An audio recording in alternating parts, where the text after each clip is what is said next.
2 weeks ago, my 28-year-old sister gave birth to her first daughter. I, a 17-year-old female, was at the hospital alongside my parents and her husband.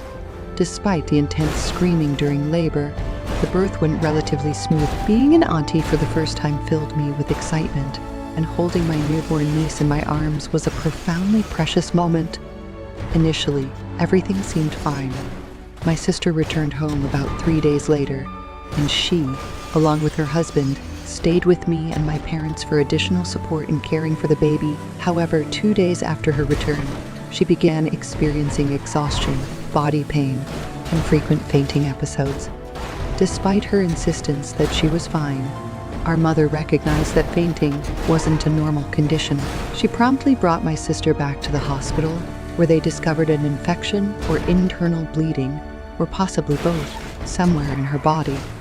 Unfortunately, despite administering copious amounts of antibiotics, they couldn't treat it in time, and my sister passed away 2 days later. Now, a week has passed since her passing, and 3 days since the funeral.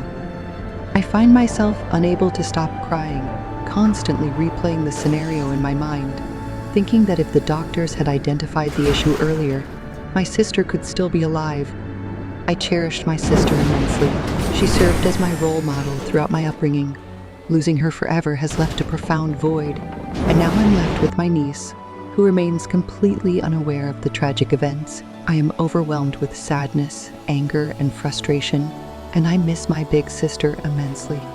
Unfortunately, I can't bring myself to discuss this with my friends, and with her being my only sibling, my parents are also grappling with their own grief, leaving me feeling like a complete wreck. I'm not sure what I'm expecting to gain from sharing this here, but the pain is overwhelming.